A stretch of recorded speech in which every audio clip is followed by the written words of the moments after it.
You are watching Limited Resources Draft Series on MTGO Academy featuring Marshall Sutcliffe. Hey guys, Marshall here from Limited Resources doing yet another draft with you on the Academy, MTGO Academy. Siege Rhino, sweet. Big fan of Siege Rhino. Instantly playing it. If we can cast it, if we end up 5-color, then we'll play it if we're Obzon. We might even splash it if we end up in Sultai or something, but yeah, Siege Rhino. Really just one of the most solid, efficient, great cards in the set. Obviously has had a huge impact on Standard and does every bit as much work in Limited. Wow. Look at that. Two fantastic Obzon cards here, the Ascendancy and the Charm. Gosh, I don't even know which one I want. I'm picking one of them. The Ascendancy has a higher ceiling, but the Obzon Charm is better in the aggregate, meaning that, like, on average, you're going to get more out of an Obzon Charm than you will out of the Ascendancy.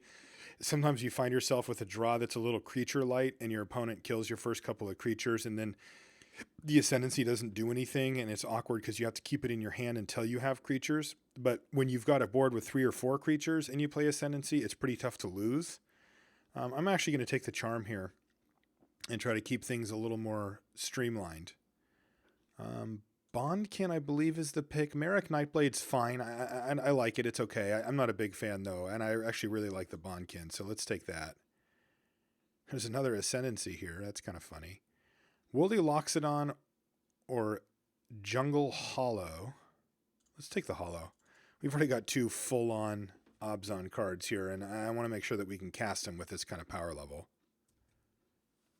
Okay, well, this is a little discouraging, I'm not going to lie. All these red cards, ugh. I mean, I'm going to take this Heart Piercer because it's the best card in the pack. But this is a little scary when we just went full Obzon, white card, and then there's nothing. I mean, that War Behemoth was the best thing, and that's not really a great 5th pick. So I'm a little concerned at this point that Obzon might be getting snatched up from the person who's passing to us, but I'm going to hope that's not the case. All right, this one's a little bit more back in the middle, so maybe it was just a weird pack. I'm going to take Blossoming Sands here. We could take the Ponyback Brigade if we want to go into red as well. It's a really good card and easy to splash, but I think let's just get our mana set up for a little bit more of a wider berth here. I want to be careful to respect our mana base, especially if we're planning on getting cut maybe a bit in the 3rd pack on Obzon, so we might need to be in red. You know, getting these things to get your base level mana sorted out can really go a long way to help with splashes down the line. Yeah, it looks like red is quite open here.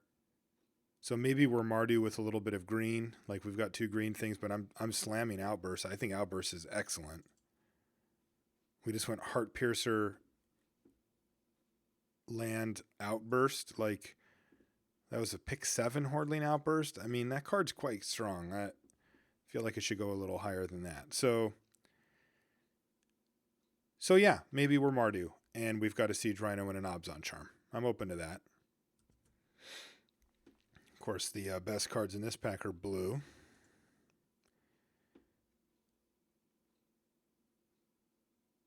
Maybe it's just a War Behemoth. Maybe it's a Bloodfire Expert. Man, Mystic of the Hidden Way and Forceway are so much better cards than those. I'll take the Behemoth here. Here's a Soothsayer coming back. And nothing else anyway, so I'm taking it, but ugh.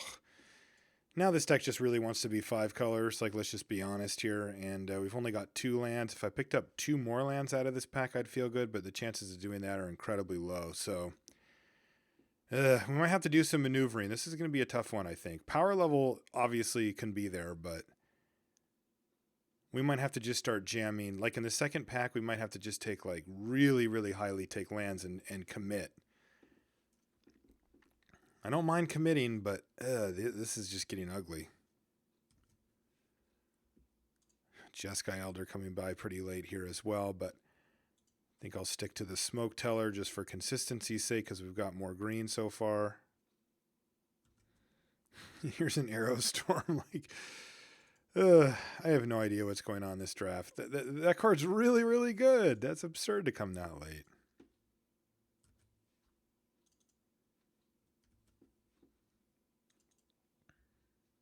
Well, red is certainly open. Red, that much is completely obvious. Like, red is absurdly open here. Really light Arrow Storm, Horde Ambusher, like almost last pick. So I want to key in on that for sure. And then I want to try to figure out where to go from there. I still see a pretty decent Mardu with a little bit of green deck here. We could just ditch this Soothsayer, no problem. And the Smoke Teller we can ditch too. But like an Abzan Charm and a Siege Rhino off of these two lands is perfectly thumbs up. I think that's fine. So yeah. So let's think about the deck in terms of that as we move on to the next. Or, like I said, the other thing we can do if there's nothing really jumping out at us is start focusing on lands and try to push into the 4 or 5 color realm, which we could totally do. Like 2 lands coming out of the first pack isn't ideal. I'd rather have like 4 to make sure. But I usually aim for 8 to 10 lands. And if I've got 2 and I pick up 3 and 3 out of the next 2 packs, then I've hit 8. And that's probably good enough. So, you know, it is a consideration. This next pack that we open is going to be a big signal post for where we're going to actually go with this deck. Okay, well, we are on the same path. We've opened a Herald of Anafenza, and there's very notable cards here for Mardu.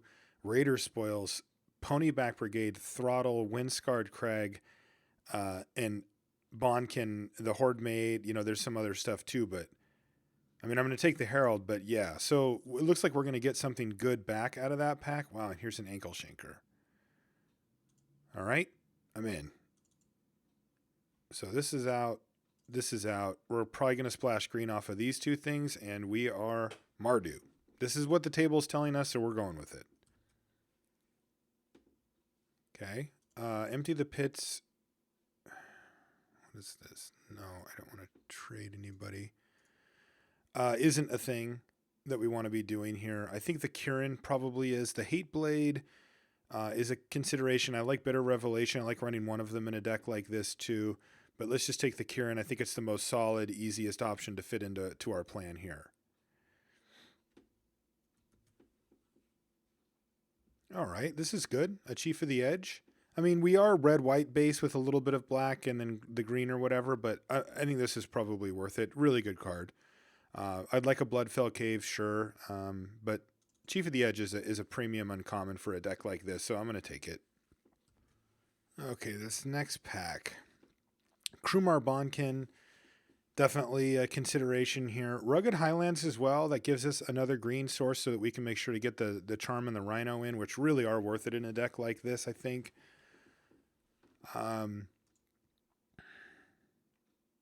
Yeah, I'll go for the Highlands here. I mean, I think that the third free green source is probably better than the first random morph that we kind of want.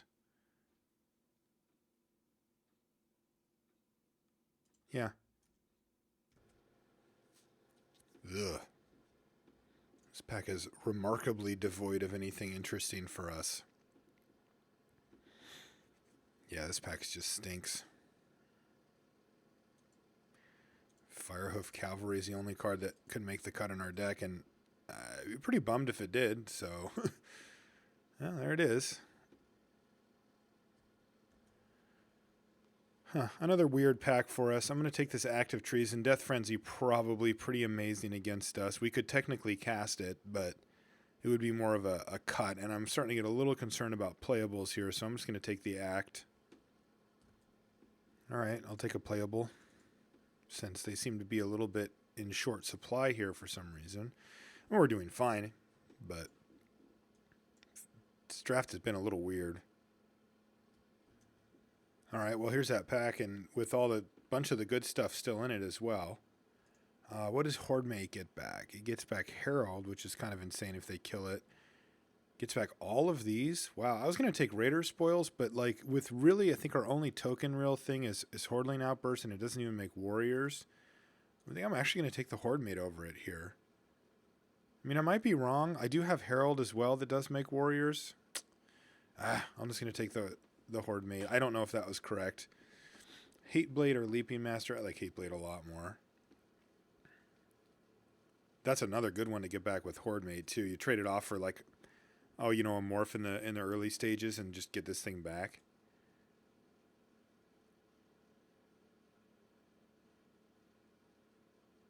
I like that. We actually just have a ton of stuff. And like I said, Herald of On Offensive, sometimes you play it and then they just immediately kill it. You know, once they just snap it off with whatever they can. Sweet. I just want one of those for my collection. I could have taken the Yeti guy, but I don't know. Maybe I'll play that in Standard or something. Second Act of Treason? I'm sort of hopefully leaving one in the main. I don't think we're going to run both. We could, though. I find that it works well in a deck with tons of creatures. Like when you get up to 17, 18 creatures, you can run a couple of Active Treasons, because sometimes back-to-backing them will just immediately win you the game. But the problem with running multiple Acts of Treasons in a deck that doesn't have like a ton of creatures is that you often find yourself where having two of them in your hand doesn't win you the game. And then they're dead. Like now they're dead cards in your hand that just do effectively nothing. And that's too big of a risk to take. You need a big board state to back them up.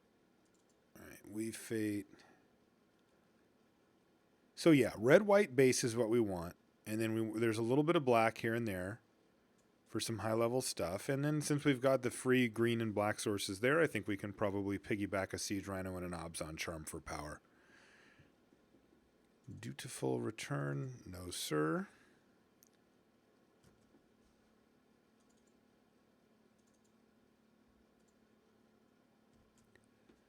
Okay, what do we have? All right, some good stuff. Mardu Horde Chief, War Named Aspirant are kind of the two that jump out at me.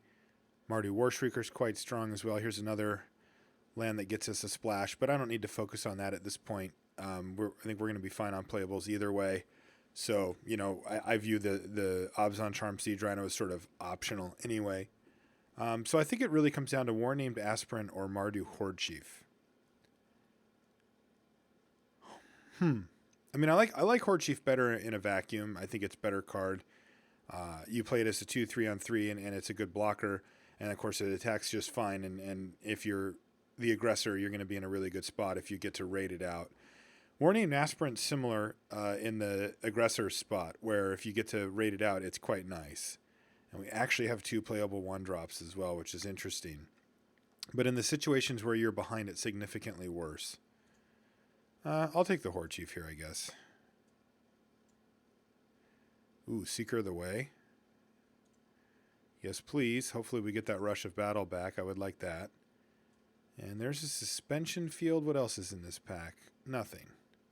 Why is this all the way over here? Why did I do that? There we go. Let's get some breathing room here. You go there. Is that our only morph? No, I guess this is a morph too. Yes, Suspension Field. Absolutely. Solid removal spell. Gets something out of the way. Gets us in there for a bunch of damage. I'm going to take the Bring Low here. I think that we're a little light on removal right now, and I want to be able to reach out, pick something off, and get in for a big hit. So I think that's the way to do it. So here it's either Deflecting Palm or Bloodfire Expert. I'm not a big Deflecting Palm fan, though this is the type of deck that can take advantage of it in some way. You can use it basically so that if you can get your opponent low, they can't win. And I think I'll take it here. It's also right in our main 2 colors, which is nice. All right, well, I was going to take this Windscarred Crag, and maybe I should, but I really like Ponyback Brigade in a deck like this. Yeah, hell with it. I'm taking the Brigade. We're going for power here. So let's cut these and see what the deck looks like. It looks pretty strong, I think. Not a lot of fixing, but we're heavy, heavy red-white with just a little tiny bit of black if we build the deck this way. We need a few more playables to make that work. It might still be worth just running the Siege Rhino because we've got effectively 2 more free sources here of green, so that would put us at 3 with note. We don't have to run any forests at all. And Siege Rhino in a deck like this is just a crusher. I mean, it's so good in a deck like this. Like, yeah, it's really mean. It can be your finisher on multiple levels, like just getting that last chunk of life out of them, but also puts up just a huge threat. And the cool part about it is that while, sure, it's ideal to have on turn 4. I mean, if you just turn 4 a Siege Rhino, you're in commanding position. But the neat part about a deck like this is that you can get way out ahead, just by beating them down in the early stages with your creatures. And then even if you don't have the mana for this, when you finally find it, it's still relevant. Like, you actually get to smash your opponent with it by getting the basically making it into like a second copy of Aerostorm, that kind of effect. I think I'm going to take the Aerostorm here over the Bloodfell Caves. I mean, I know I should be dedicating some picks to more fixing, but Aerostorm's just too good. I'm just not passing it here. And I feel like our mana is going to be just fine anyway. Maybe I'm overrating that a little bit, but I feel like it's going to be good. We might not even run the Rhino either. And now we have reached the brick stage of our draft. We'll take a Shambling Attendance, which we're probably not going to run. It's just too slow. All right, here's a tracker, but we're good on that, I think. So I'm just going to take the Highlands and kind of secure the Siege Rhino here. Yeah, I think we can run it. Like, now we've got 4 free green sources. That should be plenty.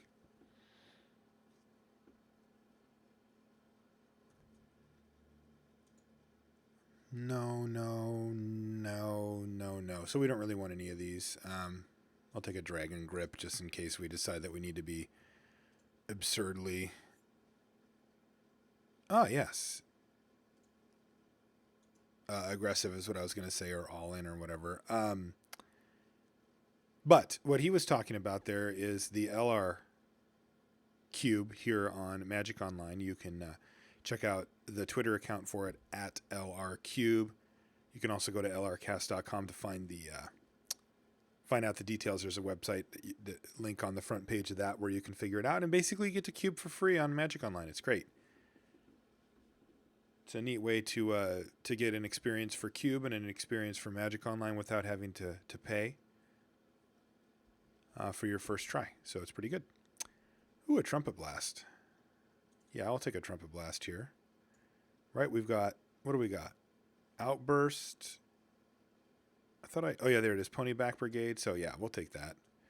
It's just good with a bunch of small creatures, which is what we have as well. And I also like ways to just punch through huge chunks of damage, like the Aerostorms we have. Sometimes the Active Treason, which is probably not going to make the cut, but might. And then even like Deflecting Palm and like I said, the Trumpet Blast are all good ways to just get a big chunk of damage through. And that's kind of what I want to do with a deck like this. Okay. Bloodfire Expert. Probably going to end up making the cut here. Like, we've got some pretty reasonable cuts. Like, War Behemoth can go.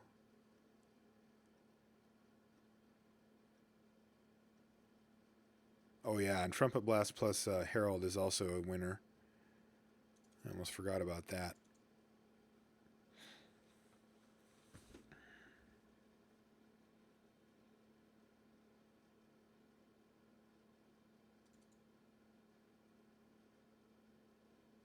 Need to make one cut from this.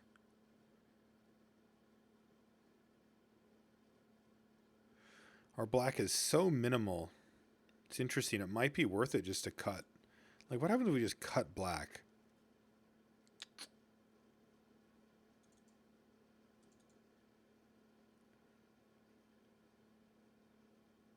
We lose a few things. I don't know if it's worth it, but we could be so close on just red-white.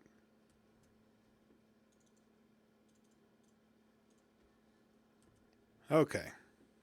Let's see where we ended up here. I think we ended up in a pretty good place. Let's move the lands out of here. So let's cut black. Maybe just like that much of a splash. That's 21 playables right there. What else could I put in? War Behemoth. Active Treason. I think this deck actually wants an Active Treason now. So let's cut War Behemoth and play that. That's 13. The problem is that I don't actually have any free black sources. Like, I don't get to just... I have to actually run swamps, right? Yeah. All my sources that are free are green. But they're not black.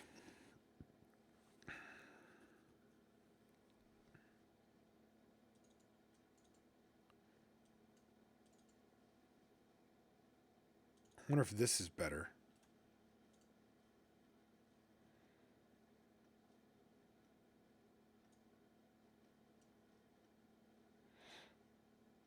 It doesn't feel like it would be, does it?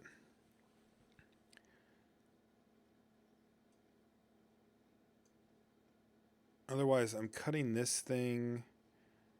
At least one Active Treason. I get Chief, Ponyback, Shanker, and this is without playing the Siege Rhino, which is again essentially free if I'm playing black. All of these lands, if I decide to play black, produce green for free. So I don't actually need, like, the cost comes in the fact that they enter the battlefield tapped and might screw things up a little bit. But if that's the case, I probably want Siege Rhino. So what would the deck look like if I played Siege Rhino? Not that good. I mean, it's probably not worth it. Because, like, I have to get to the black, which is a splash anyway. And then I also have to have the green. And sometimes, like in this case, this doesn't count. Right? Like, that's not a real thing. So let's ditch that. But I think this is probably, like, cutting one card from this is probably the best plan. Yeah, I have to run, like, 3 swamps or whatever, but otherwise I'm just red-white. It ends up being, like, a pretty... And I'm going to run 18 lands in this deck anyway.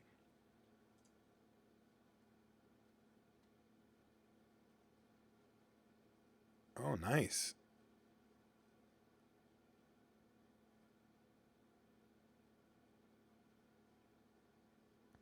That's great. I feel like this is the deck I want.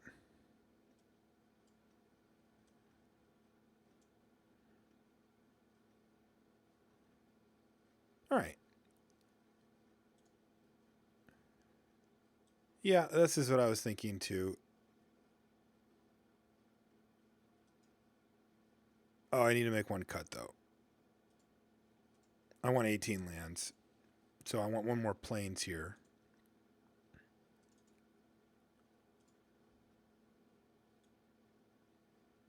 A little sad that I didn't get any of the actual duels. They're all splash duels. What would I cut here? Probably Deflecting Palm.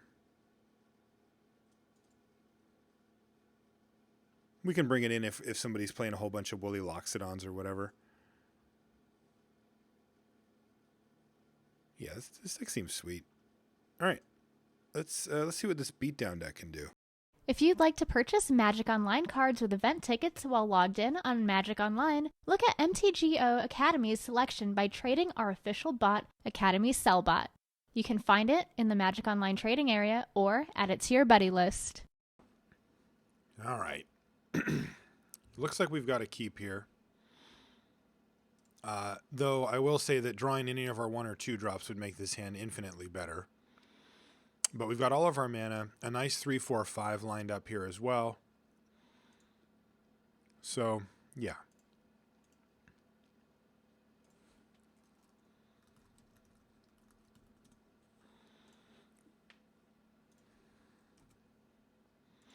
Oh, that's a good draw.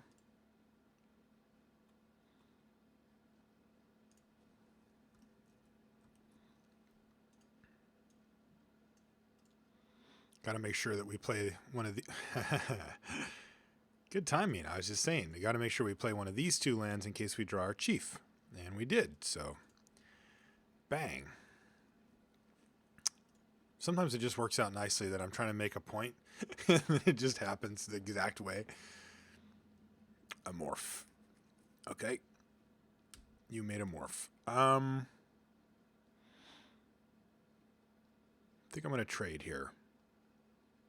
And then follow up with Bloodfire Expert. Or maybe Brigade, probably Expert.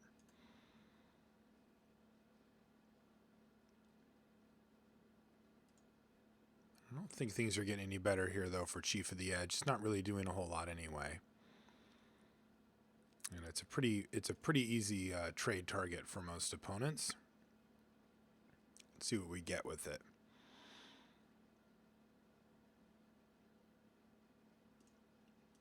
A Watcher of the Roost. That's fine.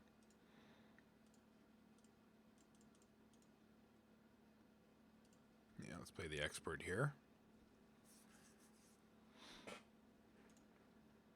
Okay.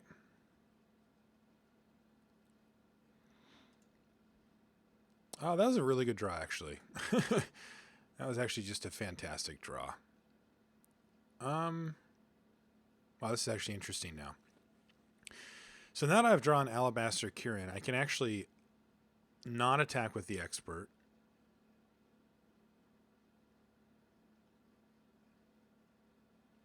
Because I'm pretty sure he's just going to snap it off, because he feels like if an Expert, like a Mardu Hateblade trading for an Expert's got to be the best case scenario for that card. So I think I'm actually not going to attack. I'm going to play the Kirin. I'm going to attack with the Kirin next turn and then Heart Pierce the Hateblade or whatever else he happens to have. Also, the fact that he doesn't have black means that if I do want to fire off something Bloodfire Expert-wise, I can actually attack through the Hateblade. So let's not attack. Let's not trade, I mean. Now let's play Kirin. I think it's pretty standard to just want to attack every turn with all your guys, but I think in this scenario, like noting that he doesn't have black mana and noting the fact that we can kill that thing next turn and get our Expert through, probably makes it better to not trade. Well, that changes that plan. I mean, it kind of doesn't matter. I'm still probably just going to do it anyway, but I think the play here is to attack with Kirin, play here Heart Piercer, kill Hateblade. That clears the ground game nicely. And then we can hardcast Ponyback Brigade the next turn. So let's make that play.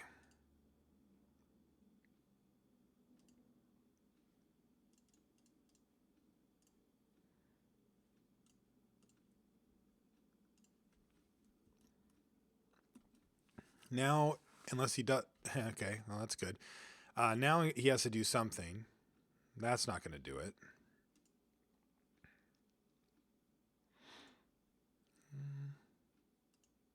See what he does. He could have, what's it called? The thing. He doesn't do anything? All right. I'll trade any of these for a Wind Scout. That's fine. If he's got a trick or whatever. That's fine too. Because I think I like just... Well...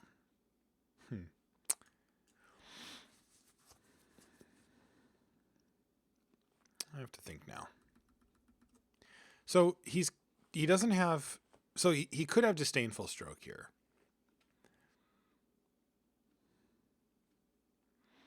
And if he does, we're going to regret casting our Ponyback Brigade face up. How important is it for us to have Arrow Storm or all of our counter? I think just having all of these things on the battlefield is a pretty big deal when this is the board we're facing. So I think I am going to go for it.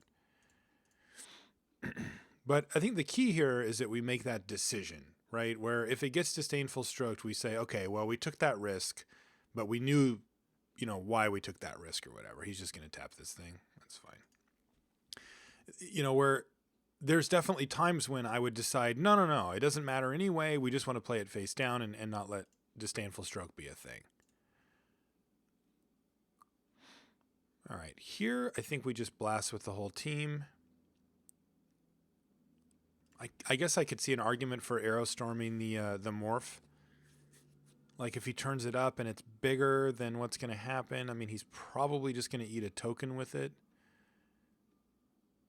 I can't Horde Chief. I could Horde Chief, but then again, Arrow Storm does kill most morphs.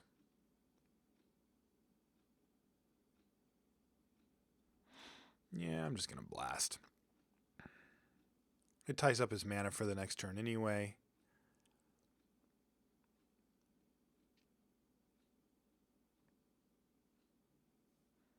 And we've been building up our board nicely, but somehow our opponent's at 21 still. I guess he played 3 of these lands. He also gained 2 from this, so he's actually gained 5. Oh, that's pretty good. All right, well, we got him down to 0 cards in hand, so that's the good news. He gets to eat our tokens, or he's going to eat the pony back, sure. But we get to rebuild our board pretty nicely here.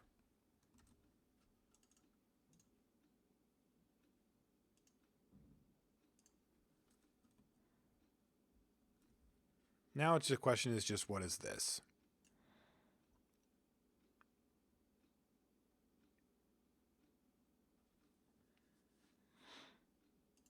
And I think I'm going to find out the hard way here.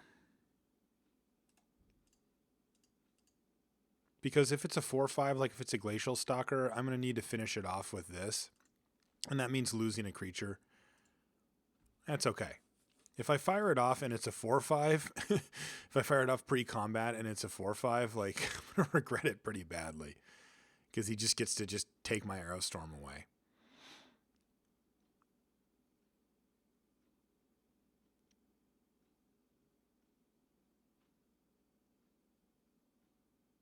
Okay. So he flips that thing up, and I'm assuming it's, like I said, like a Glacial Stalker or something like that. All right, it's a Weapon Master, so it would have been better if we would have Arrow Storm, but we just have no way of knowing that. So let's kill that thing now and ship the turn back. And we're relatively at parity now. Yeah, not anymore. So he's just going to be taking 1 from the Goblin. But the Canyon Lurker is just going to help with that a lot. So that's a nice draw.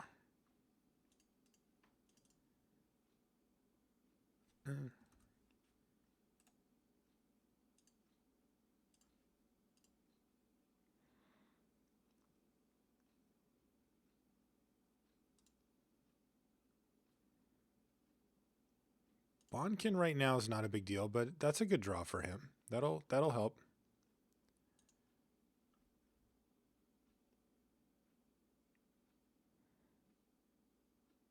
Gonna tap the morph. This way he's going to be able to put a counter on his Bonkin. Yeah, that's pretty annoying for us, just given that our morph happens to be 5 power. All right, well, we might actually be able to eat. Ooh.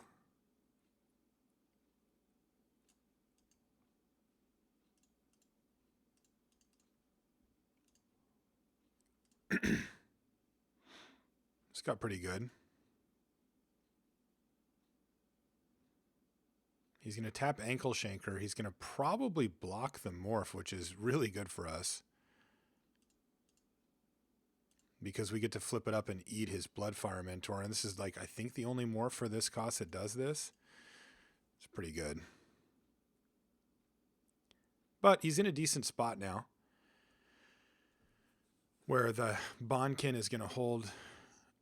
Oh, yeah, now he's fully stable. So we need to find either another threat or a removal spell. Hey, look. So let's Suspension Field the Ramparts here. And that'll clear up the Alabaster Kirin going forward. You can tap it down for now. But the Kirin is a big issue. And something he's going to have to deal with. And if we draw any of our removal spell, we can snap off the Bonkin and just kill him. So it's a pretty good spot for us.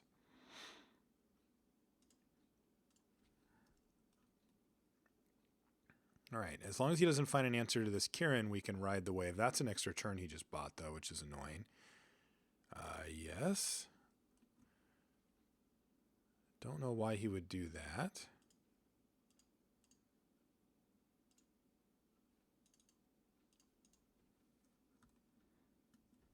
And now we get Trumpet Blast and all types of other outs.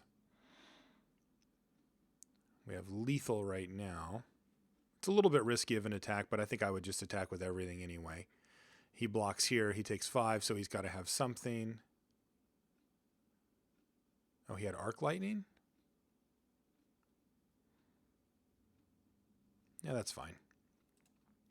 Attack with all creatures. He blocks. He takes 3, and then I can just attack with everything again and kill him, or any creature I draw will kill him as well. Okay, he goes to 2. So we have Lethal right now, so he needs to find a removal spell or a creature. All right, he did. So we now have to back off a little bit here. But there we go, a Bondkin. It's fine. So it kind of depends on how good that morph is now. If it's like some amazing morph, we could actually fall behind again. But we have so many ways we can win. All right, well, he's drawn a bunch of creatures in a row, so that'll help him out.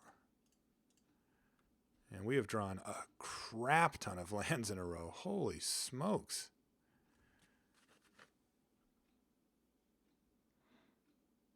Horde Ambusher.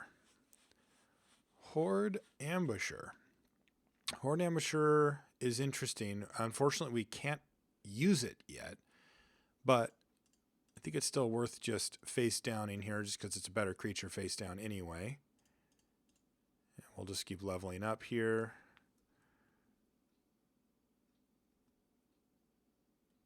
And we'll go for the kill probably next turn. Let's see. It depends on what that stupid morph is.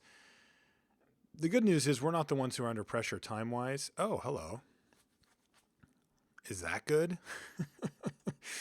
Wow. All right. So let's see. We'll make this not be able to block, and then I guess we'll steal the morph.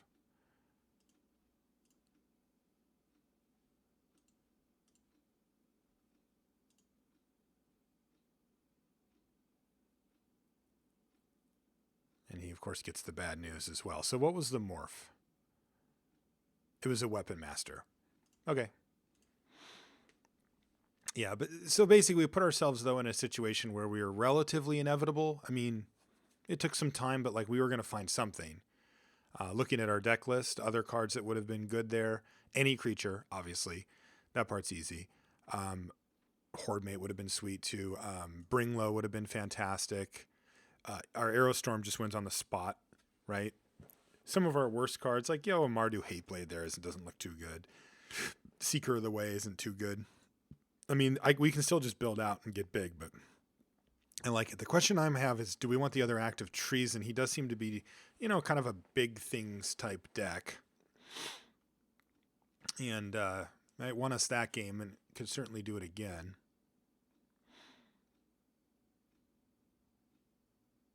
I just don't see anything terrible against him. Like Bloodfire Expert felt pretty bad, but I don't know. I think it isn't terrible. So yeah, we'll just run it again. Our main strategy is going to be to go wide. Like if we can get a creature like a Herald of Anafenza or something and make just a whole ton of tokens, that's so much better than what he's doing with his, like, I have an Efreet Weapon Master and a wall. Like we can ignore it. We can just attack through it all and don't care. So that's our main strategy. I think either our Herald or any 2 token makers plus, a pump spell would do it. So those are the type of cards we're going to be hoping to draw here. All right. Looks like we've got a fairly easy keep here. Yeah. So we will fairly easily keep.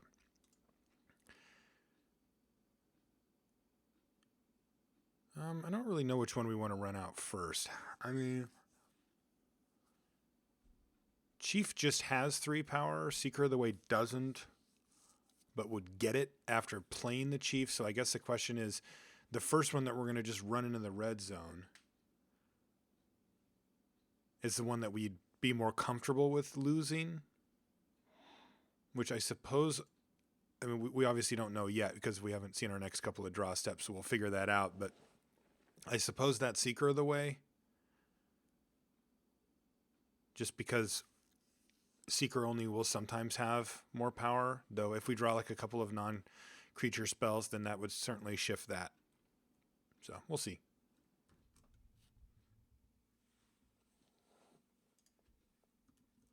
All right, so we'll see what he does on the first turn here. Or on the second turn. Nothing. We get Hordling Outburst, which is really awkward because we can't actually turn 3 it with this particular draw.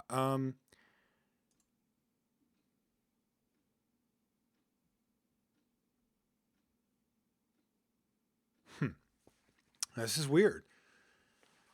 This is really weird. I think we probably just want the Chief here then. Chief hits harder now, so we get an extra point of damage in.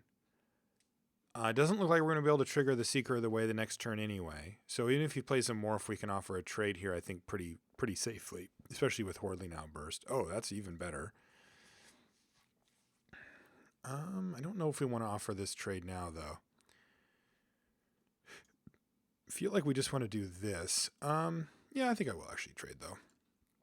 I need to clear away from my Canyon Lurkers anyway. Oh, and then he just takes it? That's great. So if he gets greedy here, we can really punish him.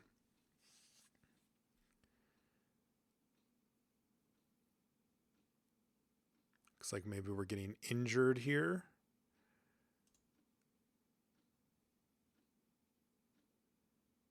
We are. All right, that's fine. We haven't really sunk much into it, and if our opponent thinks we're racing, they are incorrect. Now the question is, do I want to get greedy here and try to get Seeker of the Way and then Hordling Outburst? And either way, I'm attacking with this thing, so that part's easy. But if I play Seeker of the Way this turn, and then I play Hordling Outburst next turn, I get to make this thing into a 3/3 and attack and get the lifelink. It looks like I have nothing else going on anyway, so I think it might be better to do that. I attack for 3 the next turn either way, but one of them has lifelink, so yeah, let's go ahead and be a little awkward with our development here.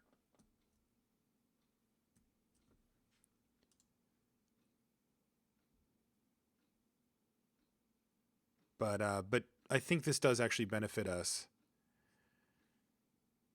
Oh, this is actually definitely better too, because we actually get to hit for 4, where we would only have gotten to hit for 3 with this. And on top of it, if they play like a Morph, we can actually attack through it. So this is just ends up being way better. Normally, you want to use up your mana in the most efficient way possible. That way, let's say we draw a Morph next turn, we could play Morph plus Seeker of the Way. But I think that as far as punching through damage and maximizing our triggers, this is definitely stronger.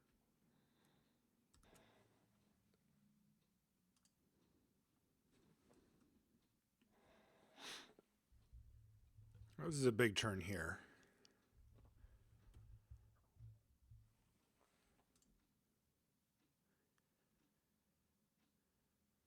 We need to draw some more gas here too. I like where things are going in the very immediate future, but we need a little more than that. Here's Mardu Charm to kill our guy. Okay.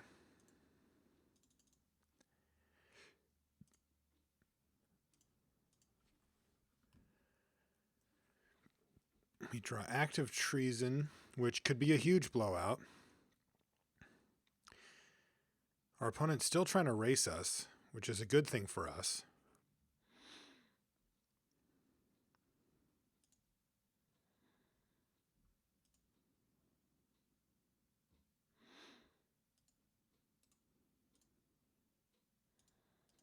I think we're just going to battle mode here.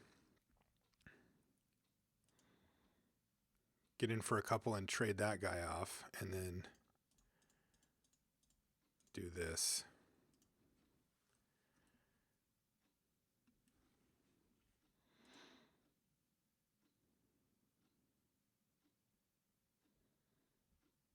No block.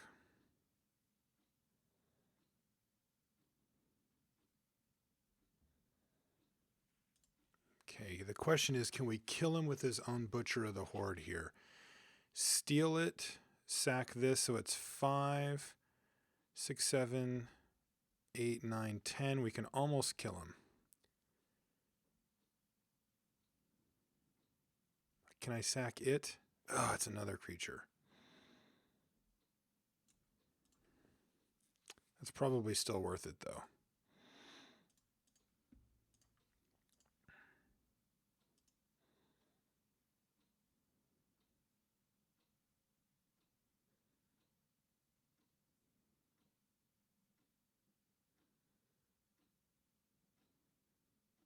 Yeah, so the way it'll work is we're going to sack a goblin to give it haste. We'll attack with everything. Whatever he blocks, we'll sack to give this lifelink.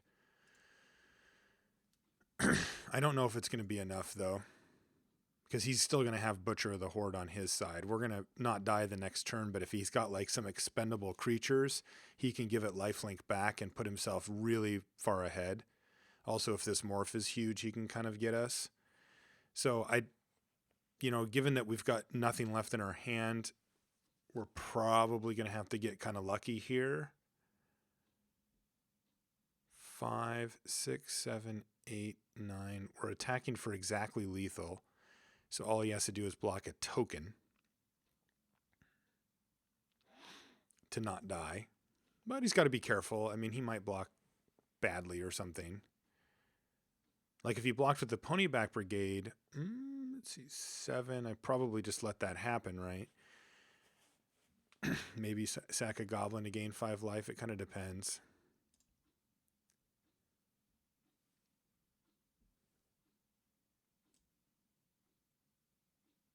Right, I don't need to give it haste. What am I talking about? I forgot. Okay, so it has haste already. So now he has to block, so he takes 10. He goes to 1 on this exchange. And he has to block Ponyback. Seems pretty good.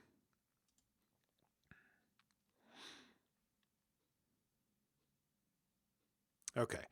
So right now he's taking 10, he goes to 1, but he gets to untap. If I let this happen, then he gets to untap with Jeskai, Windscout, and Butcher of the Horde.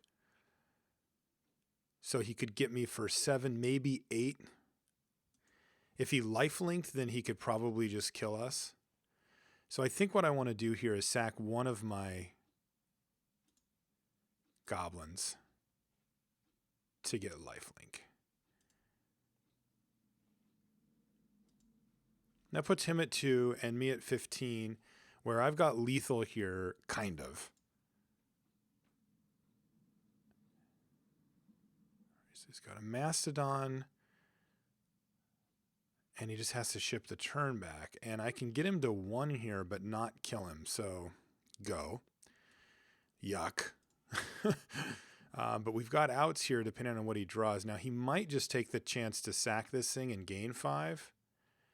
Put us to 10. That's what I would do. I'd battle with my Butcher and just get rid of the Mentor and gain 5 life and get out of range. Though, interestingly, I think that this doesn't get him out of range. Unless this is exactly... Right, so if we draw Aerostorm, we can still kill him here. He goes to 7. We attack with everything and kill him, though if this man... Well, I guess we get to find out. All right, so now we don't get to kill him. Hoop! Expert. Okay, we'll play an expert. So close.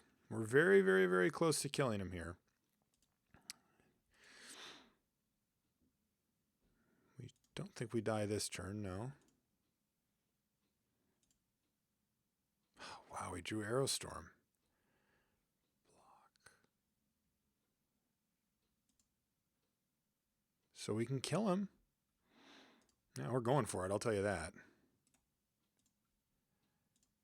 He just drew a fresh card off the top. So who knows what that is, but we hit him for down to 2. Double block. There you go. Yeah. Takes 2, goes to 5, and we kill him. Sweet. All right, we got there. Next round. If you'd like to exchange your Magic Online cards for event tickets while logged in on Magic Online, you can do so by trading MTGO Academy's official bot, Academy Buy Bot. You can find it in the Magic Online trading area or add it to your buddy list. All right. I'm going to keep this hand, though it is right on the borderline for me. As you know, with a 1 or a 2 drop, this hand looks really sweet. But the way it sits, it's pretty slow. So we have to keep that in mind. Again, we're going to play the plains in case we go runner, swamp into chief, which is obviously extremely unlikely. Hey, it's weird.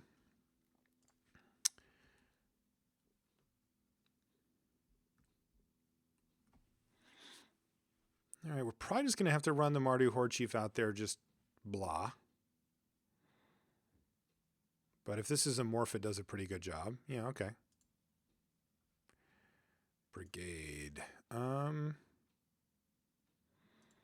I think I'd rather run that out there. There's a decent chance it attacks just for a trade. And if it does, then we get to play Mardu Horde Chief. And if it doesn't, then we can even get a Heart Piercer off on this morph if our opponent's feeling a little feisty. I'm going to take this, though, and hope that their follow-up is just another morph or maybe something that can't profitably block a morph. If it's like a Saddle Brood or something, we could be in pretty big trouble. It's a Battle Priest. Perfect. So he is not going to want to block. And we're going to get to Heart Pierce. Yeah, we're going to get to kind of blow him out here, actually. This is sweet. Heart Piercer is great.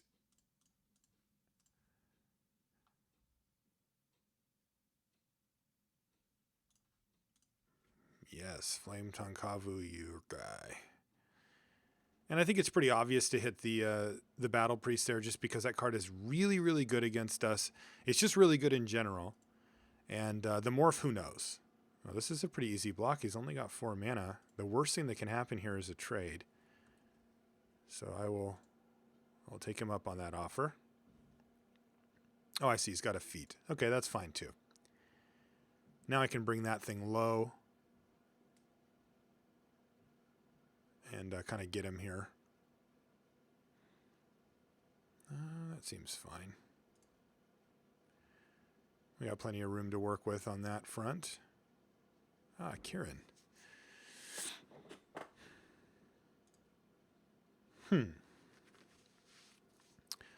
Bringing this morph low does feel like a decent play here. I can bring low and attack. I can also play a Kieran and attack. I can also just say go. You know, the one reason I might not want to bring this low is that I might be able to bring it low anyway, because remember, it does 5 damage if it's got a counter. And I might want to just steal it. Like, it might just be something big that I'd rather just steal and hit him with. Can also Mardu Horde Chief this turn, but it's pretty mana inefficient to do that. And I think the Kieran's going to get me there anyway. So yeah, I think I'm just going to actually play the Alabaster Kieran here. I'll take a lick from this thing, but that's not too bad.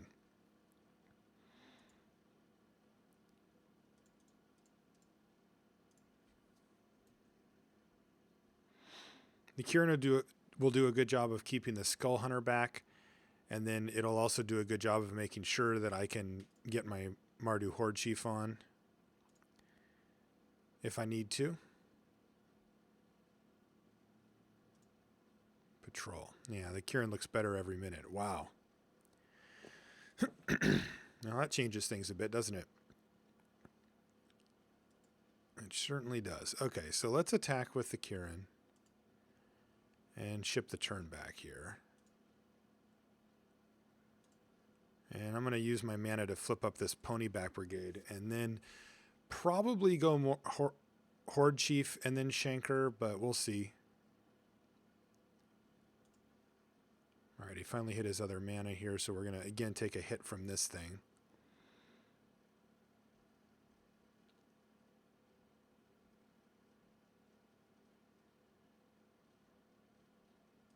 Hopefully we get to see what it is.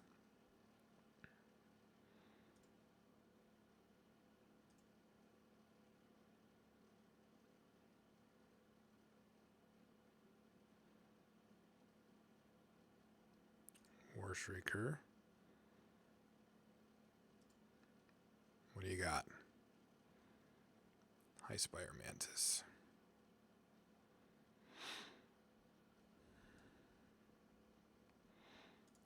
Well, let's flip up this guy. And then I think I'm going to kill the Mantis with Bring Low, probably.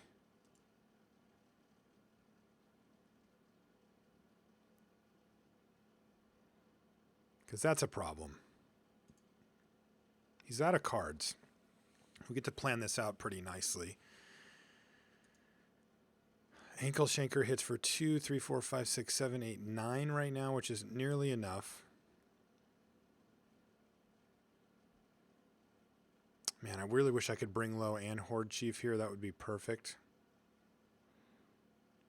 I could, actually. What I could do is active trees into High Spire Mantis, attack for 5 in the air, and then play Horde Chief. That actually seems pretty sweet. I'm going to do that.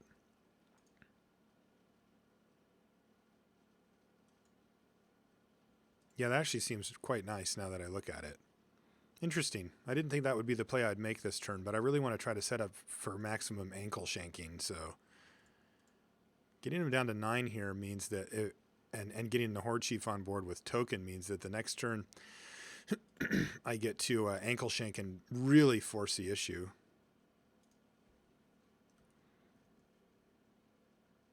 And my opponent shouldn't have too many great attacks on the ground either.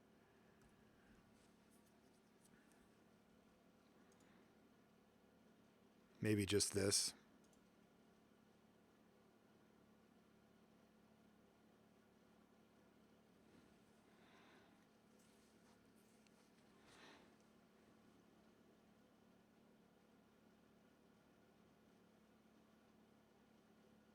Can also wait one extra turn for Bring Low. Just, kill this thing, attack, and then shank.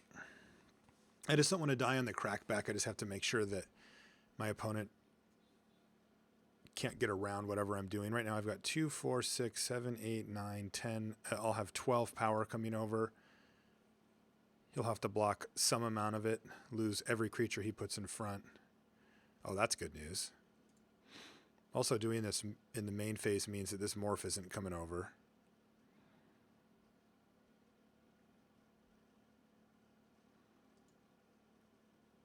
Oh. That sucks. 2, 4, 6, 8. And now I can't actually kill him.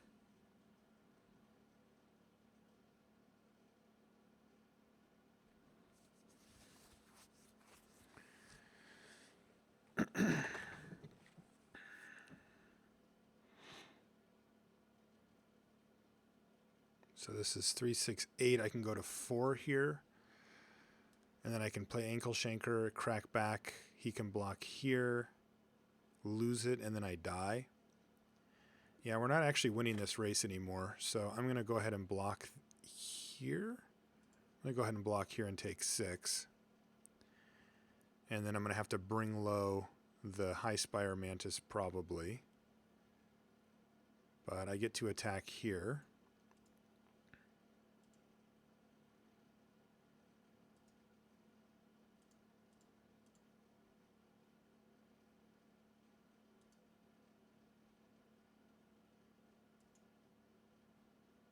Let's see, so what's his plan here? He's going to attack with everything and make me chump block?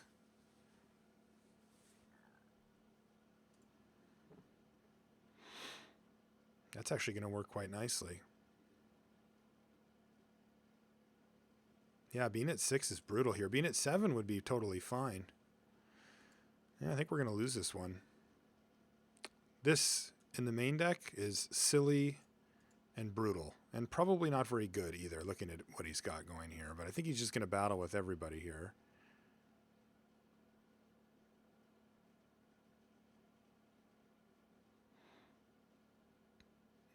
And then I get to block, kill something. But I'm chumping. Yeah, this just doesn't match up well. Let's see what this thing is.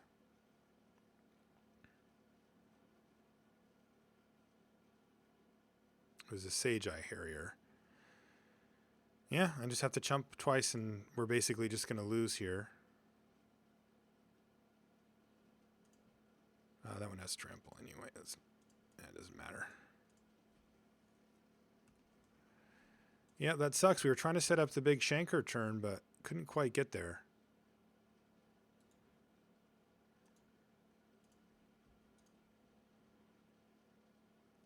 All right, what can we do about this?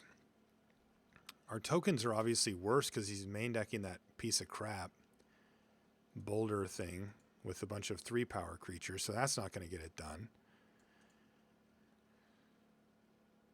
Play a War Behemoth. Could cut Hordling Outburst. I mean, it's still one of our better cards. It kind of forces him to have that spell at the right time. I'll cut the Hate Blade. All right, we'll do that. That's a pretty easy mulligan, I think. Just not enough action. This one's got good action.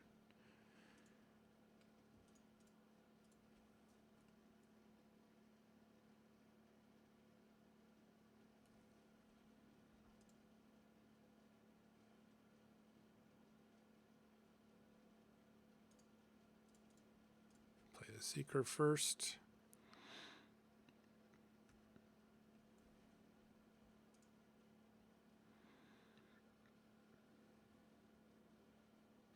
Interesting draw.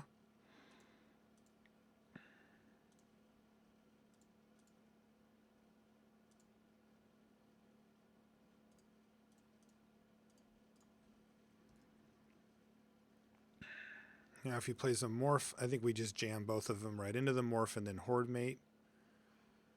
If he doesn't, then we'll adjust accordingly. He does nothing.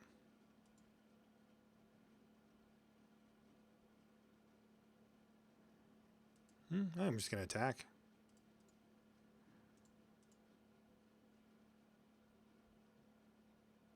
Got to do something. Kill shot, maybe?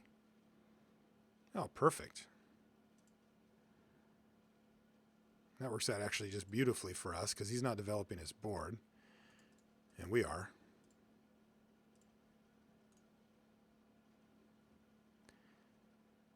Good name for that magic card. Yeah, it's just a huge tempo blowout, too.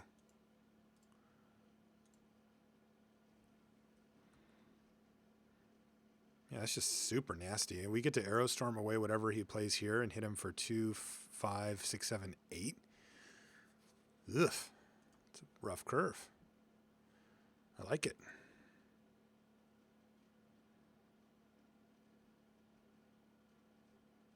Yeah, that's worth killing.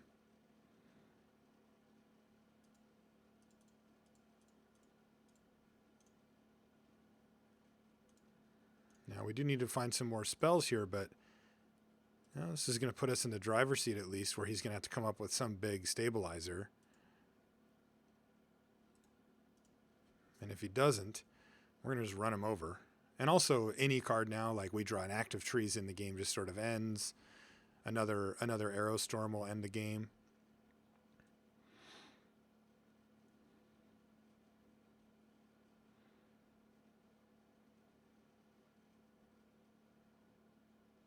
There's Barrage, so he gets to kill our Bondkin, but that's it. Sure.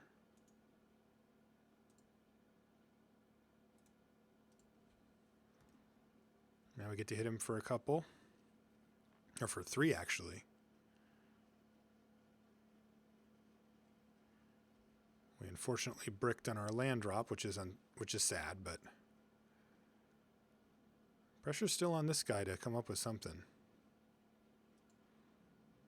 We don't really have any decisions. We just keep hitting our lands. But our curve was super good, so I'm assuming he's got something here to blow us out. No? Nothing? Just taking the damage? Okay. I accept. Maybe he's missing a color? I don't know.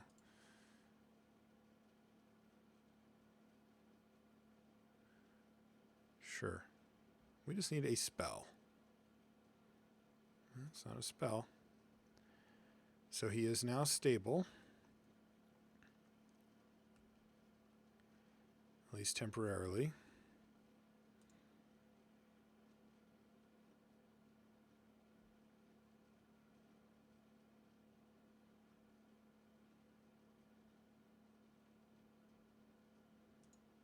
I'm just taking it.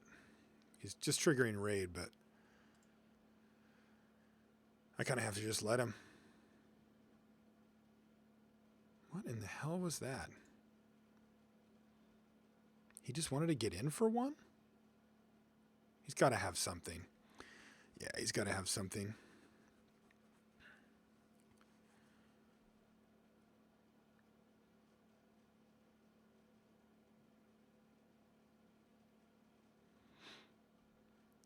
All right, let's trade off the Horde Mate here.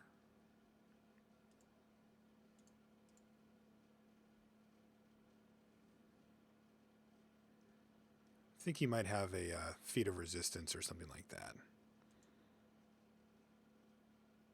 All right, so now I can Heart Pierce to get him to 1. It doesn't actually kill anything anyway.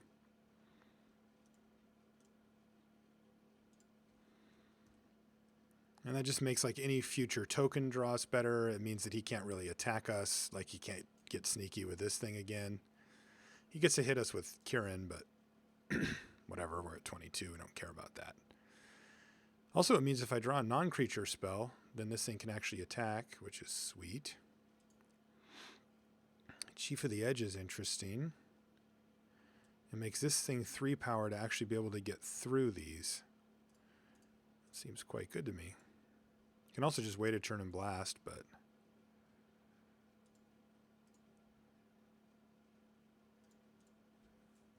attack with both. I think any non-creature spell wins the game for us anyway, so I don't really feel the need to wait for one to hit this.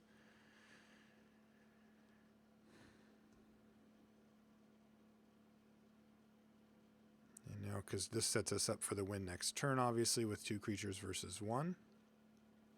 And again, any spell, almost any spell kills him, I'm assuming. Oh, that could matter. No, probably doesn't. Yeah, well, in they go. Present with 2 lethal attackers, and I've got a backup lethal attacker too. All right. I mean, that was close. Like, if he has kill shot there, he kills our guy, grows the other one, eats the other one. Like, it can get kind of ugly for us. So that was not a foregone conclusion, but with a start like that, it is pretty rough for him to come back. Bloodfire Expert. Maybe you shouldn't be in still. Maybe it's just another act.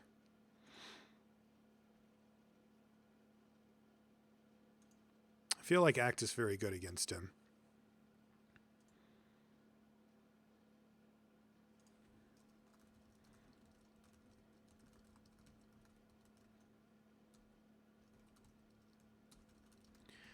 That would be the LR cube, which I mentioned before. Okay. Is this a keep? We've got plenty of white mana in the deck. I think this is actually a keep. We've got all of our other colors and a War Behemoth that we can cast, and we're going to hit white mana at some point. And this hand's pretty decent. Like, there's not a lot that we don't want to draw. There we go.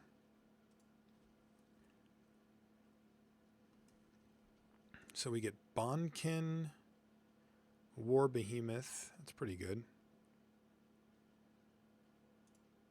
So let's get our Bonkin on here.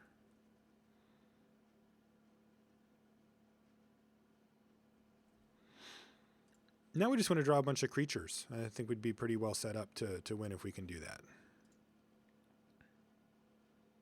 Morph, sure.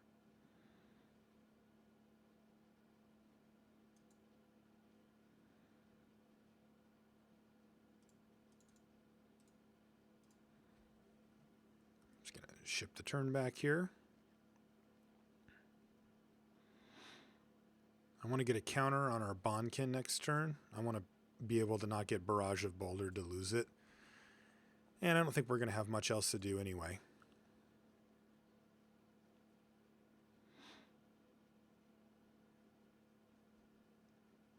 Yeah, I'm not going to block.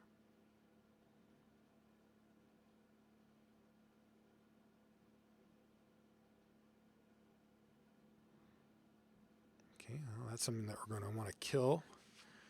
But for now, it's Outlast. Play a land. And ship. So it looks like this thing's going to do some duty on blocking at this point. Yeah, because I can't really, like, if he attacks with this, then he clearly has, what's it called, feat of resistance, and I don't want to lose my morph, so I'm just going to take this hit here and kind of rely on my 3/6 to get me through, as well as the Enoch Bonkin, which is going to block very well. Also, I can just burn it out. But he thinks he's the aggressor here, so let's see if that's the truth.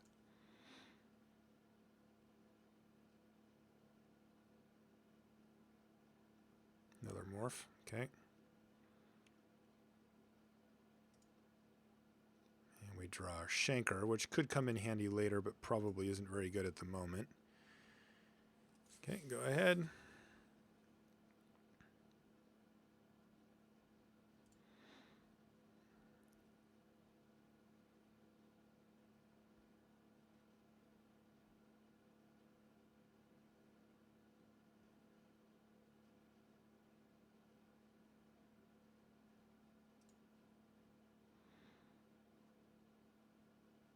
Interesting.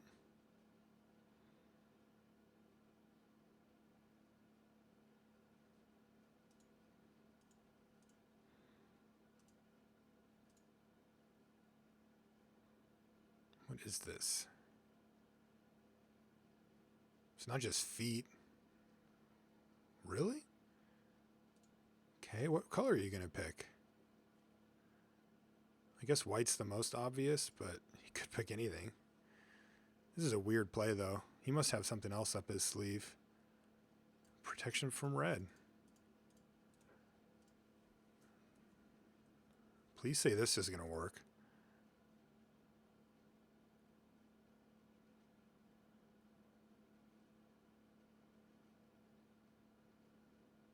All right. He had to have something else. Another feat? That doesn't even get what he wants done.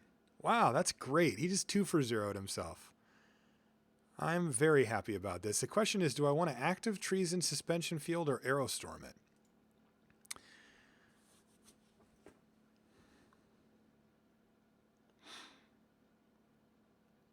My gut says Aerostorm it just because it's like, get this thing out of my hand. He's at 25. We're not winning this game by, finishing him off with Aerostorm very often. I could active Treason it and then Suspension Field it in the same turn. And that would use up 5 mana similarly. And I would get a big hit in to gain me some life. But I don't think that's really the play here. Yeah, I'm just going to Aerostorm this guy. So that was beautiful. I'm getting a 3 for 1 here. He put 2 feet of resistance and a guy into it, and I didn't lose anything on that transaction as far as cards go, so that was great. I don't feel like I can attack quite yet here. I'll be able to start poking away with Ankle Shanker and such in a little bit. Right now, I'm pretty happy with the suspension field, but I'd also just like to see more creatures.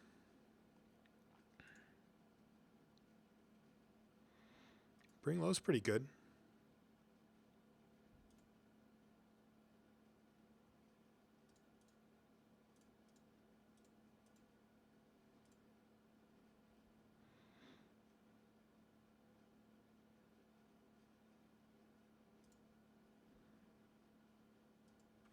Let's just peck away with this thing.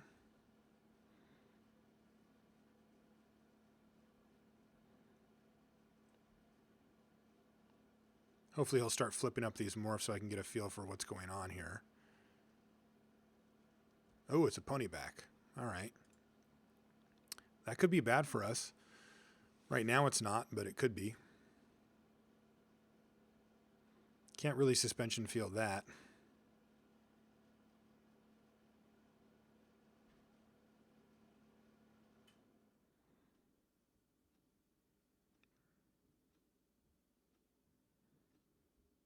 What is this? Oh, it's the flyer. No, it's not the flyer. That doesn't cost mana. What is this thing? 1, 2, 3, 4. It is a flyer. It's just a different flyer. Okay. Sure.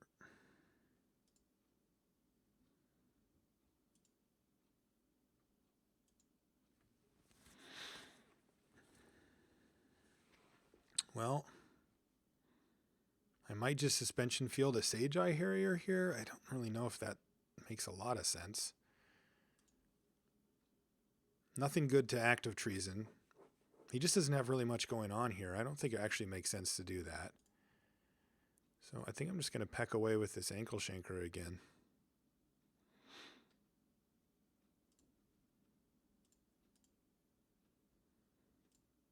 And I'm just going to sit back on Bring Low for now. Or, yeah, on Bring Low. It's not really hitting very hard.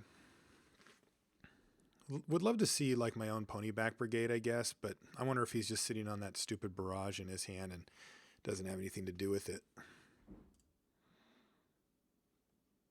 Yeah, our hand's a little awkward, but it feels okay. Like it doesn't feel like we're falling super far behind as it currently sits. Because we've got this situation where we can, if he makes anything huge, we can get rid of it with suspension field, and anything like in the middle we can bring low. All right, well, you're getting blocked. Might as well send these guys. All right. I sense a 2-for-1.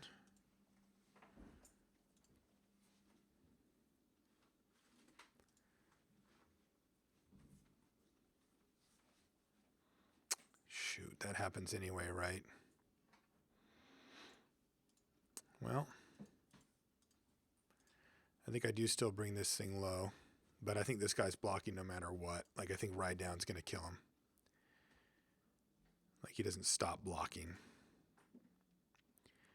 But it does mean I take a little bit less damage, and I kill a threat. So I wouldn't say that was a worse scenario. Ooh. Hello. I like that. So can I start just whacking for 5 here?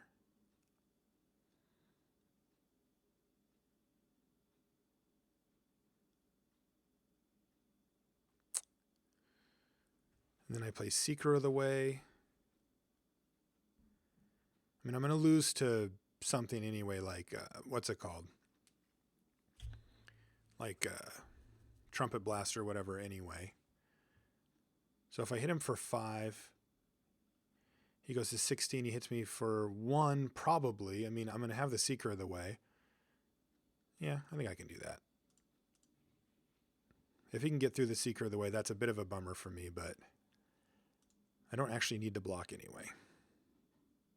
Okay, he's got Kill Shot for the Shanker. Okay, he's just got it all. Oh, interesting. He's going to gamble a little bit.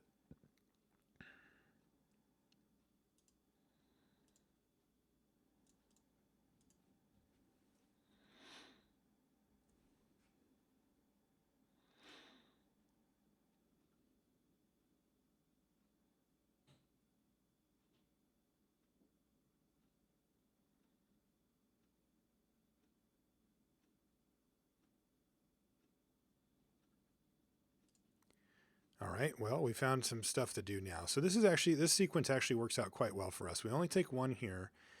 We get to hit him for 100 with his own Rough Rider. We get to gain a bunch of life from our Seeker, and we get to suspension field the Rough Rider too. So this is actually nice. So let's steal it. He might even just chump block with a Goblin. In fact, I'm pretty sure he will.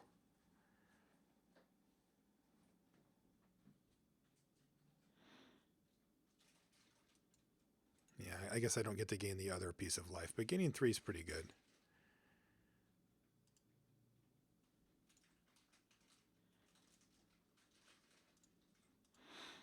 And I wouldn't be shocked to see him chump block here either. Oh, sweet.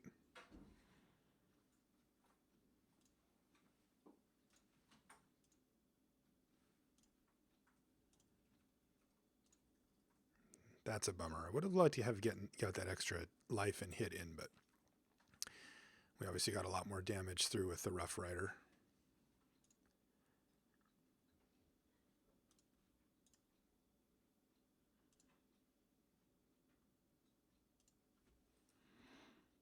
Okay. So now we're winning the race, I believe. He hits us for 4. We hit him for 4. He hits us for 4. Oh, yeah, we're like barely winning it. But any non-creature spells really help out. I mean, they just swing. They're just like biased turns after turns here. And I think he's just going to start blasting with his team because I don't think he really has a choice. Like, he's not blocking. So this is top deck war for us. Oh, no. God, he had Trumpet Blast. 3, 6, 9, 10, 11, 12. We go to 1 here. Wow, Defiant Strike? Defiant Strike is probably the best card we could have drawn here. We get to gain a bunch of life, and then if we get really lucky, we'll draw another non-creature spell here. Come on, something. Dang. This does let us live for a turn, though. So, 4, 5, 6. I'm trying to decide if I should attack with Ankle Shanker or not. If I attack with Ankle Shanker, he goes to 3, and then we can kill him the next turn. But I need to draw a non-creature spell to make that work. If I just attack him with this, we go to 5, and I have a blocker for all of his 1/1. So even if he attacks with everything, I take 3. I think I die the next turn anyway then. I go to 2. No, actually, I don't die the next turn if I do that. Wow, this is a gut check. How do I even decide this? If I attack with both, then he has to block at least 1 next turn anyway. But we go to 1. So then it really means that I must draw a non-creature spell so that we can get lifelink again if that's the case. All right, so I think I just attack here then. I mean, we're still hitting him for 4 here, which is pretty good. So he goes to 5. Yeah, interesting, actually, because now if we draw that non-creature spell, I get to hold back one of these things, and then this is actually still a lethal attack. Oh, oh, that's brutal. He might just attack all in here anyway. I mean, this guy's obviously coming in.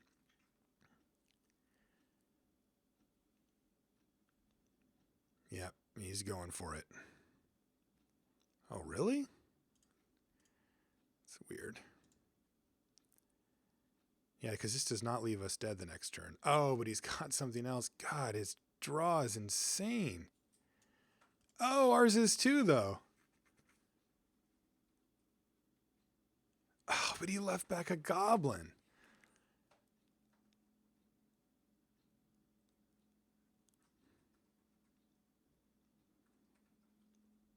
Okay, so if I attack...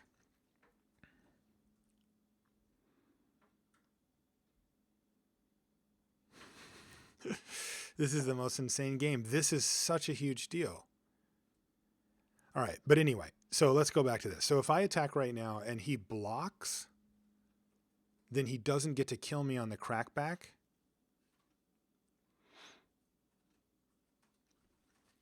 If he doesn't block, he's dead. I like that.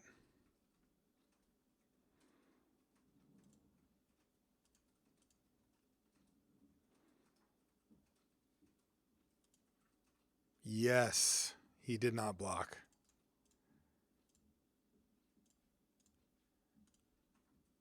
Wow, that was super close.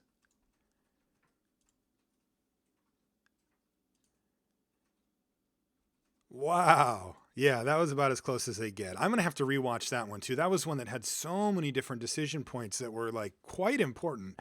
Anyway, sweet games. We'll see you in the finals. Love playing Standard on Magic Online? Check out Academy's Standard Bot in the Magic Online Classifieds for Standard Singles.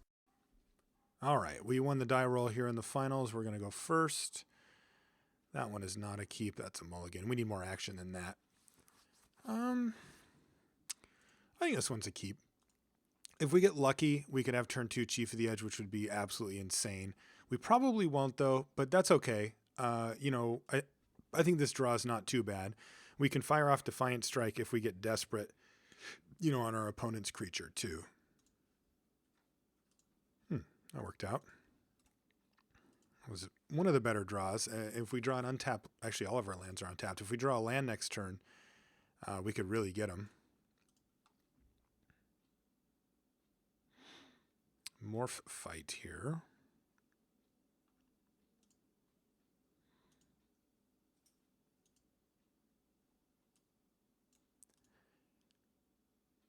Act of Treason. I think I'm just going to offer the trade here. We don't have the black mana anyway, so I think this happening works out okay for us. If he's not going to block, I'll just go ahead and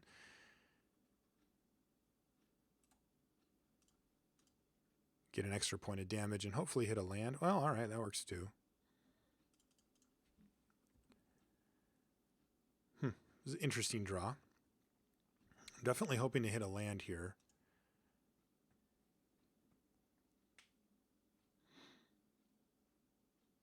Kintree Warden. Well, there's our land. And let's fight.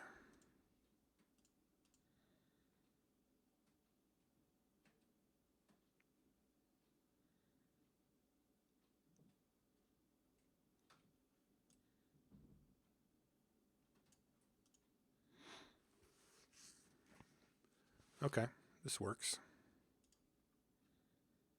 He just straight chump blocked?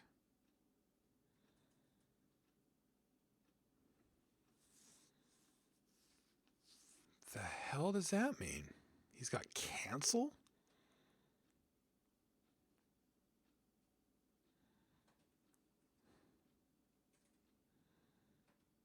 I mean, I just want to run Heart Piercer out there, but what in the heck?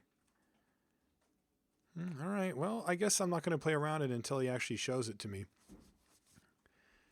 But that's one of the only things that I can think of that makes sense is that he's got a counter of some sort. Okay, that makes sense too. But the good news for us is that we just get our stupid morph back to our hand, but we get to kill his Ice Dad, so that's nice. Down goes the bird.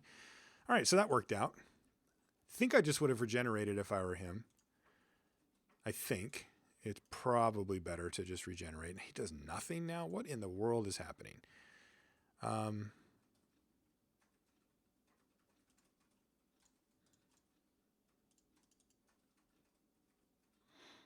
Do your worst. That wasn't that bad. All right. Expert. Chill our expert out. Sure. I accept. Thank you.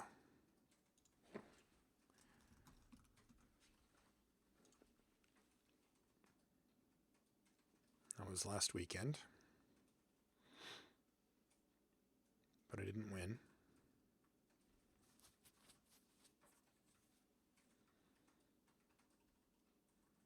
Snow Dad?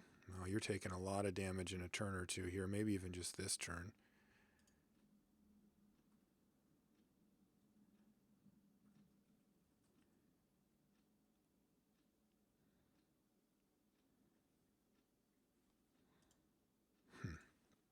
So I think the play...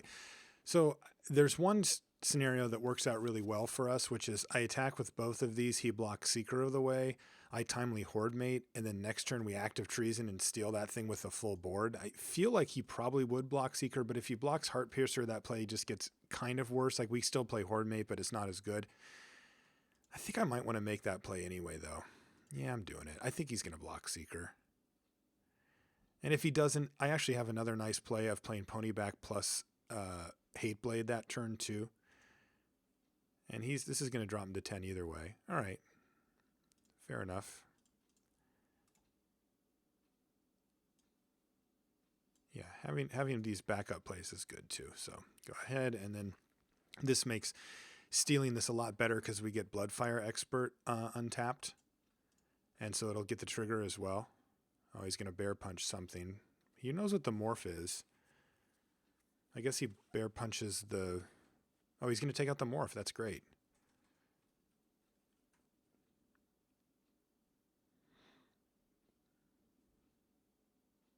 Oh, he could just be dead here. If his follow-up play is just some big 5-drop. Oh, maybe he's got Icy Blast.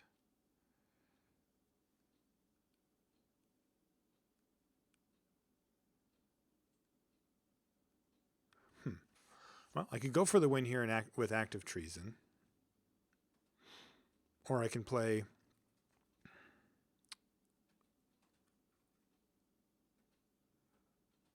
Horde Mate or something like that. I think I go for the win here. I can play Herald of Anafenza anyway. I mean, he's clearly got something. Like, I don't think I'm just going to get away with this, but... What's going on? Oh, there we go.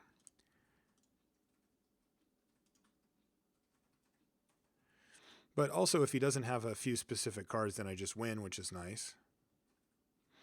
I like giving myself a chance to just, whoops, won the game. Well, okay, it looks like Icy Blast, isn't it? So what is it?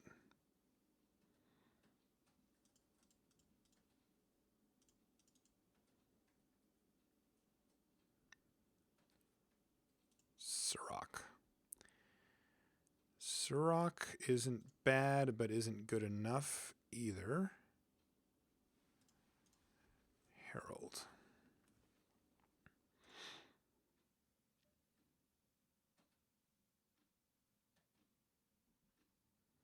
More bear punching?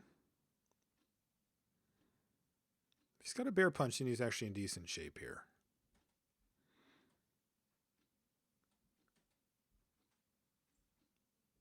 Ah, it's a morph.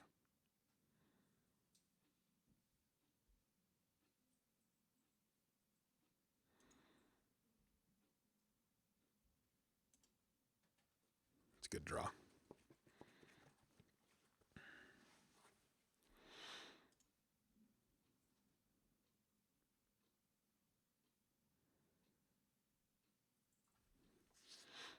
Okay, I think I just blast with the Hate Blade. He chump blocks, I kill it, and then I just buy it back with Horde Mate. Everything else is just dying here, so... This is lethal. Yeah, that swamp was actually just a great draw. So morph blocks, give it death touch, trade. Or not. Maybe it's getting bounced. What? Oh, Winter Flamed? Oh, Crippling Shell. Oh, that's fine. I don't really care about that. And that was a Stalker. Okay. Duly noted. Hey, look, he's back. Go ahead.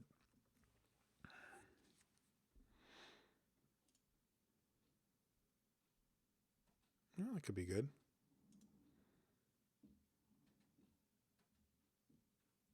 All right.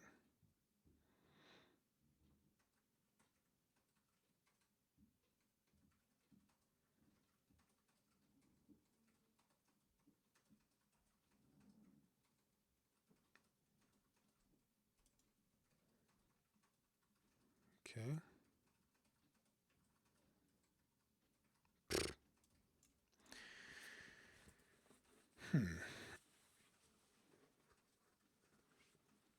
Well, I think I just pass here.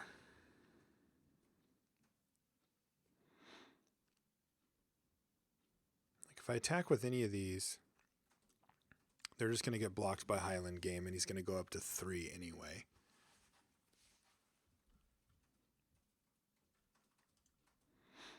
This way, at least I have a live draw to a mountain to just kill him.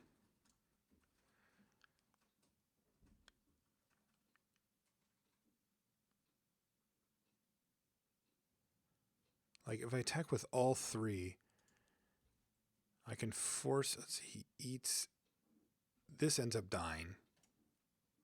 They all end up dying. But he's left with these 2 guys, and I have nothing? Yeah, that's crap. Yeah, I'm just going to say go here. It's an awkward spot for him because my Hate Blade can trade off for, like, Sirach or whatever.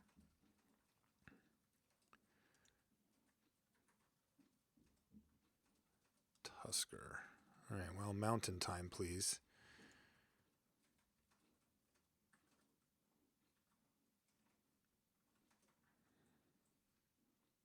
Definitely need a mountain.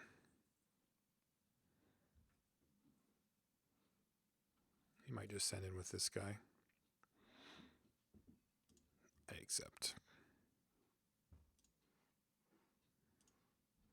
Come on, mountain.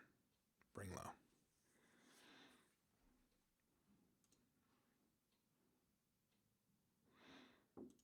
Now I think I'm just dead.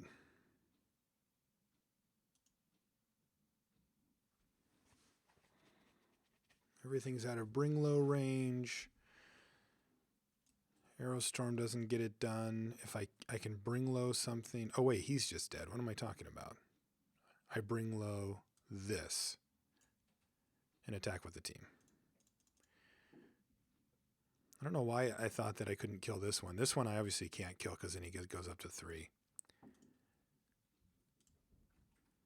Seems good.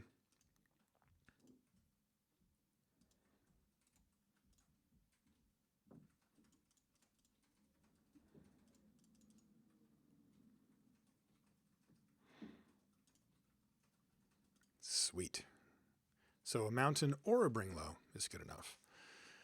Definitely want the other active trees in, and I think I want deflecting palm too. I think we're going to get 5 out of this pretty easily every time, and we can cast it so readily. I think it's going to be good.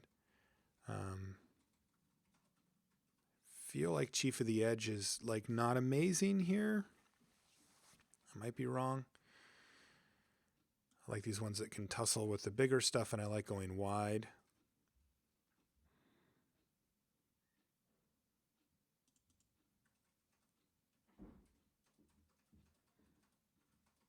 Horde made bring lows mediocre against him.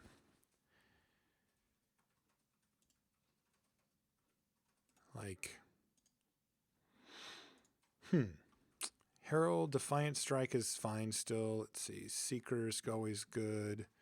Suspension Field's the nut against him. Horde Ambusher's good too. All of these are good. Expert's not amazing, but probably worth keeping in with double active treason. Trumpet Blast, yes. Lurkers can tussle. Kieran goes in the sky. This is card advantage. This is also damage / card advantage. So bring low. Shanker's decent. Ponyback Brigade. All these things are fine. So I don't really have anything that's like a super weak point.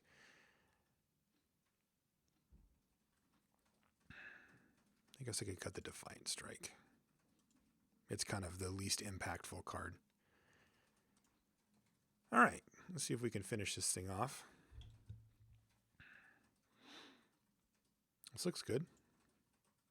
We get a Herald, we get a Bloodfire Expert, we get a Deflecting Palm for later, but Deflecting Palm probably just says something like, you know, prevent 5, deal 5, which is great. But turn 1 Herald could be quite good. It's going to put some pressure on him pretty quickly. We're going to want to get some counters going ASAP. Better play that.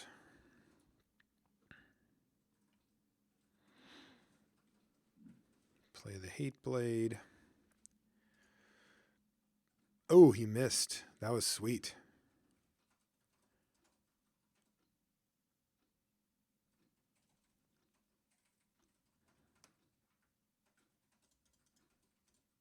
Let's just start making dudes. Yeah, I think it's best, like, while we have this thing up and while our opponent's stumbling, I want to get it above range of, you know, getting bear punched by a morph or something like that.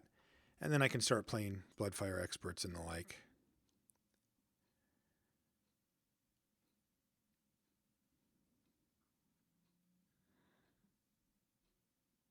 Yeah, let's play Bloodfire Expert here, because I'm going to play Ankle Shanker the next turn. All right, go ahead. All right, well, he drew out of that nicely.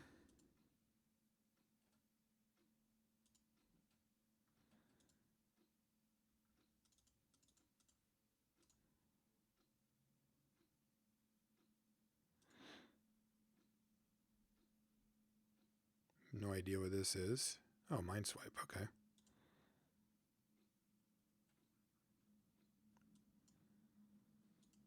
Go ahead. Wow, so he drew that right in time.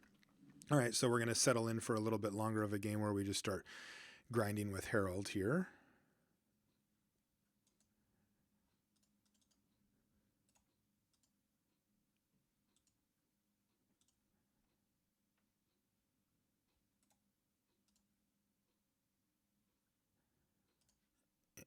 And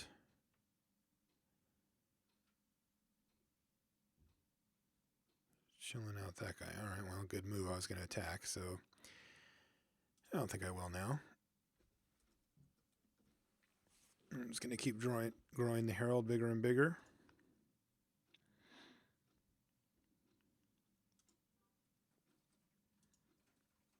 Especially now that we're flooding out.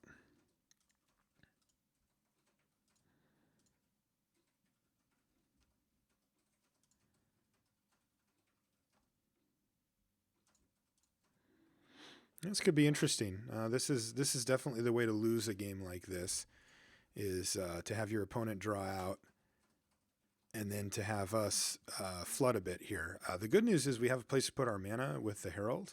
This is getting bear punched now, by the way. But we've gotten our value out of it. So that's pretty good. But yeah, now he's got all spells in hand, and we have to figure out how to get through this, so we will do that. Oh, active treason. That's not bad. Though I don't think we're really in a position to do it. So go. Yeah. This is definitely not like if the ankle shank are resolved, then I think we're in business. I think we really can't lose the game in under too many circumstances. But since it got countered,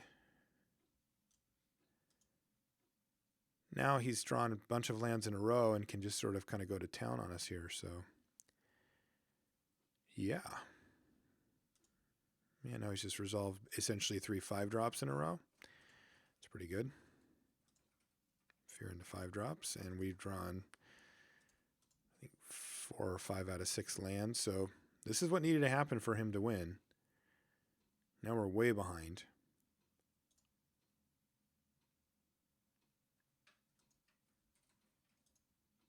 He's going to just ship the team here.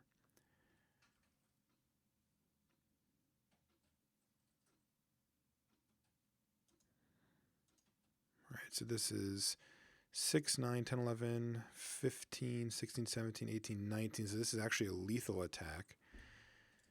I was wondering because if I can get in, if I could draw trumpet or whatever, that's 9, 10, 11, 12, 13, 14, 15. Not quite enough anyway. All right, well, let's block here.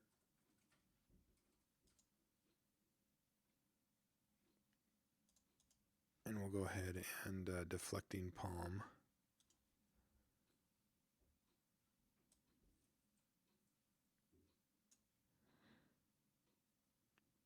Yeah, this is mainly just for the damage prevention.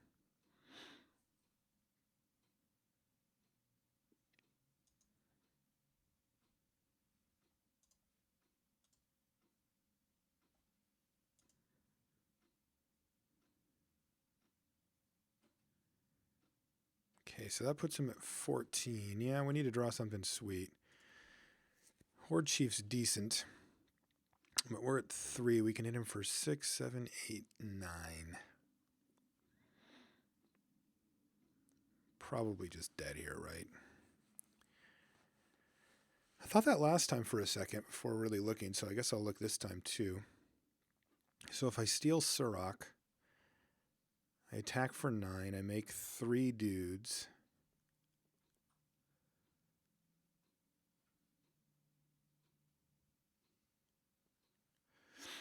No, it doesn't work.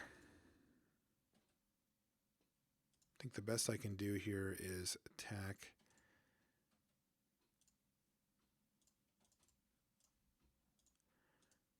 Do that and ship. But he's just going to attack with everything and we don't have enough blocks.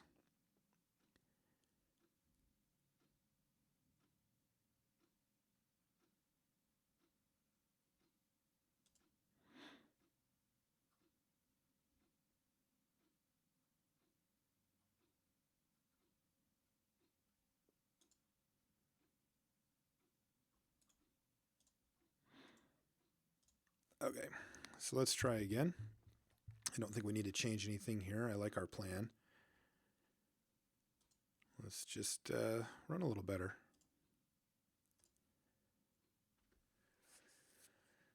I think we have to mulligan this one. We need double red to make this hand really good.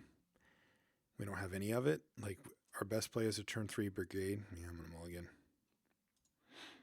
No, this is a good one. Wow, that's a really good hand. We get the Bodkin turn 2, turn 3 lurkers.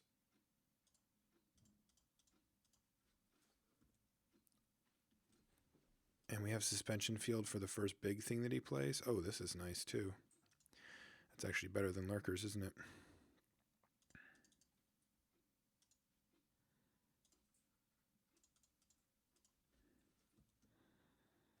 Chief Dad, go. Yeah, and this time we're not falling for his plan here. He's either cripplingly chilling.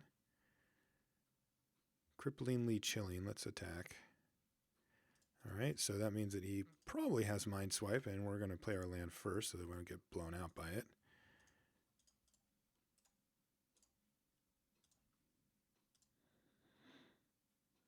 And I played that one because I want to be able to get the 5 damage in here.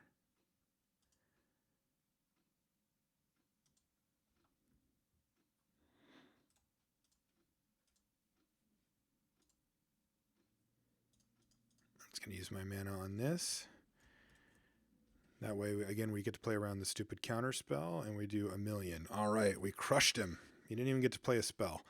So an awesome curve out for our deck there. A little more like it. I like that one. Mulliganed into really a super solid draw, and it looks like he was missing green, which the 3-color decks do. We were essentially a 2-color deck, so we had the opportunity to cast all of our spells a lot more often, which of course is. Those are the ones you're supposed to get as a 2-color deck, I guess is the way to put it. You're supposed to be rewarded by consistency when your opponent stumbles. So yeah, that's why we did that. All right. If you guys want to send any feedback or anything, you can find me on Twitter, Marshall_LR, and you can find everything related to the podcast and all the stuff we do over there at lrcast.com. Thanks, guys. See you next week.